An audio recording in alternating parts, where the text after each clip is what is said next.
The Committee to Protect Journalists works on the issue of press freedom full-time and, by extension, all of our freedom to get information. After an historic high level of imprisonment last year, I wanted to find out how common these stories of abuse and intimidation are. Plus, what's the effect of political conversations happening in America today? I spoke with Courtney Radsch. She's the Advocacy Director of CPJ. Courtney, you keep close track at CPJ of the status of free speech and journalism in the U.S. and around the world. What's the overall trend you're seeing right now internationally? So this is the worst year on record for journalists in terms of being prisoned for their work. Wow. Last year had been the worst year on record, so now we've seen 2 years of historic highs of journalists being jailed. What accounts for that? Well, Turkey, China, and Egypt account for over half of the journalists in jail. But more broadly, it is journalists who are being jailed on anti-state charges, such as promoting terrorism or propagating terrorist propaganda, which essentially means that authorities are equating their journalism with terrorism. So let's take Turkey, which is a great example. Just simply being a reporter there can lead you to be jailed. Even it started with the Gulenist affiliated media, but any independent media that weren't fully supportive of Erdogan. And then in places like Cameroon, Ahmed Abba, for example, was reporting on Boko Haram. And simply reporting on Boko Haram led to him being charged with terrorism and terrorism-related charges. It kind of goes to what we're seeing more and more now, is that there are no agreed upon facts, and it seems that facts are seen as threats.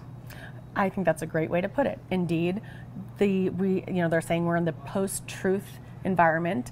I don't think that we should give in to this. I mean, there are facts, and it's important that we rely on journalists to bring those, because most of what we know through media.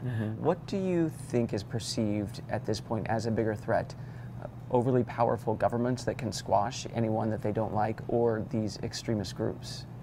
I actually don't think it's neither or. I think what is the threat is that journalists are no longer in a privileged position. So whether you were a non-state actor or a government power, you used to need journalists to tell your story, and now you don't. You can take it right to social media. You can, create your own YouTube channel, your own Twitter feed.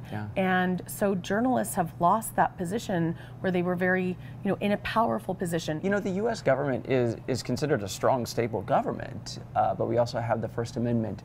What's the state of free speech here?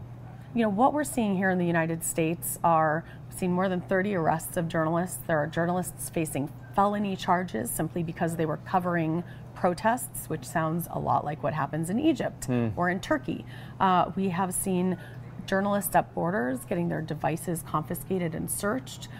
We are seeing that the rhetoric created around the role of journalists and denigrating them as fake news or, enemies of the people is influencing how they can report on the ground. What can citizens, everyday citizens who don't hold a microphone, who don't have millions of viewers or followers online, what can they do to help secure their access to information?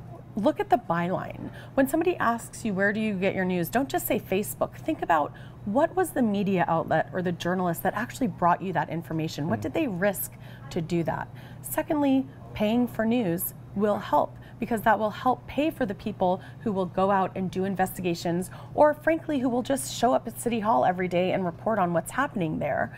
That doesn't happen for free. And you can also push back on this idea of fake news. Don't use it. Be more precise. Do you mean news that you don't like or disagree with?